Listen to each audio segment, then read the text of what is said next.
টি তোমরা থাম্বনেল দেখে হয়তো বুঝে গেছো যে recently the Lok Sabha and Rajya Sabha both passed women's reservation bill 2023, অর্থাৎ যেটি 128তম কনস্টিটিউশনাল অ্যামেন্ডমেন্ট বিল হিসাবে পরিচিত। এখানে যে মহিলাদের সংরক্ষণ বিল সেটা রাজ্যসভা এবং লোকসভাতে পাশ হয়েছে। প্রশ্নটি আরেকভাবেও আসতে পারে যে what is the background and need for this bill, অর্থাৎ এই বিলের প্রয়োজনীয়তাটা কোথায় এবং তার ব্যাকগ্রাউন্ডটা কী।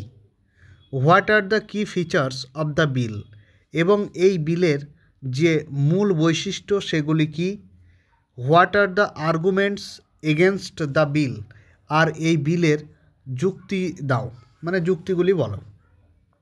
এটি তোমাদের যে মিসলেনিয়াস জিএস পেপার রয়েছে সেই জিএস পেপারের কারেন্ট অ্যাফেয়ার্সের যে টপিক থাকে সেই টপিকের একটি অন্যতম গুরুত্বপূর্ণ প্রশ্ন বলতে পারো। চলো প্রশ্নটি আজকে আমরা একটু দেখে নিই। যে মহিলা সংরক্ষণ বিল 2023, এইখানে ভারতের যে নারীদের ক্ষমতায়নের জন্য এই বিলটি কবে পাশ করা হয় না, এই বিলটি পাশ করা হয় তোমার 2023 সালের 20 সেপ্টেম্বর। এই বিলটি পাস করা হয় না। এর লক্ষ্যটা কী ছিল বলো তো? এর লক্ষ্যটা ছিল যে মহিলাদের জন্য যে লোকসভার এবং রাজ্য বিধানসভার লোকসভা এবং রাজ্য বিধানসভার যে 33% আসন, সেই আসনটাকে বরাদ্দ করা। ঠিক আছে, এখানে দেখো লেখা আছে যে 33% আসন বরাদ্দ করা। উল্লেখযোগ্যভাবে এই মহিলা সংরক্ষণ বিল ভারতের নতুন সংসদ ভবনে উভয় কক্ষ থেকে কী হয় না সর্বসম্মতভাবে সমর্থন পেয়েছিল। ঠিক আছে, সর্বসম্মত সমর্থন পাওয়া প্রথম বিল। আর নাম বদলে কি হয়েছে না, নাম বদলে হয়েছে নারী শক্তি বন্দর অধিনিয়ম 2023। চলো পরবর্তী দেখো যে 28শে সেপ্টেম্বর 2023 সালে এই বিলের সম্মতিকে জানিয়েছিল না, সম্মতি জানিয়েছিল রাষ্ট্রপতি। আর পাশ হলো 106তম সংবিধান সংশোধনী আইন। তাহলে যদি বিলের কথা বলে 128তম বিল, আর যদি সংশোধনীর কথা বলে সংবিধান সংশোধনী কত নম্বর হলো, তাহলে সেটা হবে 106তম। তাছাড়া অল ইন্ডিয়া মজলিস ই ইত্তেহাদুল মুসলিমিন এটি কি করেছিল না 2টি ভোট এর বিপক্ষে দিয়েছিল, মানে এর এগেনস্টে দিয়েছিল। পরবর্তী দেখো যে মহিলা সংরক্ষণ বিলের প্রেক্ষাপট, অর্থাৎ তোমাদেরকে এইভাবে লিখতে হবে পয়েন্ট পয়েন্ট করে।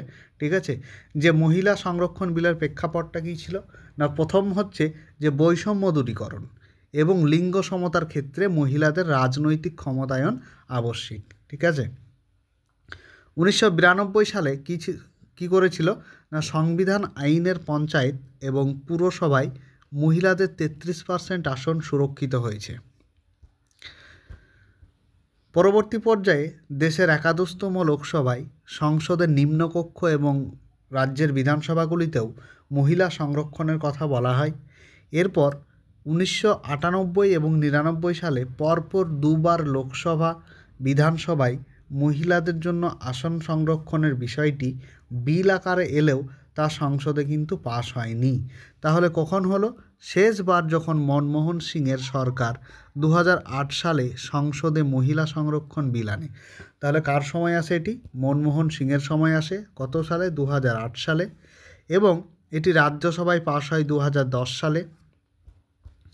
কিন্তু লোকসভায় এই বিলটি সবুজ সংকেত পায়নি। এরপর দেখো মহিলা সংরক্ষণ বিলের যে বৈশিষ্ট্য, সেই মূল বৈশিষ্ট্যগুলি। তাহলে 1 নম্বর পয়েন্টটা কি দেখো যে লোকসভায় মহিলাদের জন্য আসন সংরক্ষণ। তাহলে বিলটিতে 330-এর অনুচ্ছেদ অনুযায়ী সংযোজন করা হয়েছে এবং লোকসভার মাধ্যমে লোকসভায় SC STদের জন্য আসন সংরক্ষণের ব্যবস্থা করা হয়েছে। তোমরা যদি খাতায় লিখে নাও তাহলে অবশ্যই ভিডিওটি পজ করে লিখে নিও, অনেক একটু আছে তো সেই জন্য আমি একটু তাড়াতাড়ি স্ক্রল করে যাচ্ছি। এরপর 2 নম্বর পয়েন্ট দেখো যে রাজ্য বিধানসভার মহিলাদের জন্য সংরক্ষণ। তাহলে রাজ্য বিধানসভায় মহিলাদের জন্য সংরক্ষণ করা হয়েছে, সেটি কত না 332-এর ধারা অনুযায়ী। পরবর্তীতে দেখো যে দিল্লির NCT এ মহিলাদের জন্য সংরক্ষণ, পয়েন্টটি তোমরা দেখে নাও। এরপর এগুলি সব বৈশিষ্ট্য, ঠিক আছে। সংরক্ষণের সূচনা, অর্থাৎ সংরক্ষণের সূচনাটা হয়েছিল নতুন ধারা 334 এতে। এর পরবর্তী দেখো আসনের আবর্তন বা পদ্ধতি, অর্থাৎ কীভাবে আসনটাকে করা যায় আর কি, সংরক্ষণ করা যায়। সংসদ দ্বারা প্রণীত আইনের দ্বারা নির্ধারিত প্রতিটি সীমানা নির্ধারণের পর মহিলাদের জন্য আসনগুলি সংরক্ষণ করা হবে, ঠিক আছে, বা আসনগুলি আবর্তিত হবে। এরপরে কি কি মহিলাদের এই বিলের ইতিবাচক দিক ছিল সেগুলি তোমরা দেখো। যে সংসদে মহিলা সংরক্ষণের ইতিবাচক দিকের প্রথম পয়েন্ট হচ্ছে রাজনৈতিকভাবে নারীর ক্ষমতায়ন। তাহলে মহিলাদের জন্য যে সংরক্ষণ করা একটি বিল, এই বিলটি খুবই শক্তিশালী বিল এবং অপরিহার্য হাতিয়ার হিসাবে স্বীকৃত। আগেই বলা হয়েছে যে বিলটি লিঙ্গ বৈষম্য ও বৈষম্য দূর করতে, নারীর রাজনৈতিক ক্ষমতায়নকে অনেক সহজতর করতে এই বিলের একটি গুরুত্বপূর্ণ ভূমিকা রয়েছে। এরপর 2 নম্বর কি আছে না, জেন্ডার ইকুইটির অগ্রগতি, অর্থাৎ জেন্ডারে তোমার সমতা আনবে, ঠিক আছে।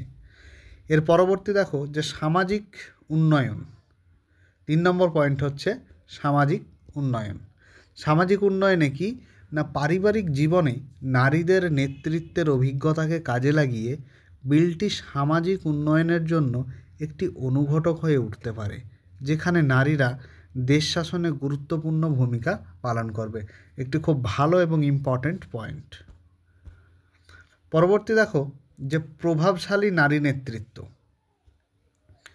তাহলে নারী, এখানে পশ্চিমবঙ্গে যে 2001 সালে একটি সমীক্ষায় দেখা যায়, মানে নারীদের একটা ইঙ্গিত পাওয়া যায়।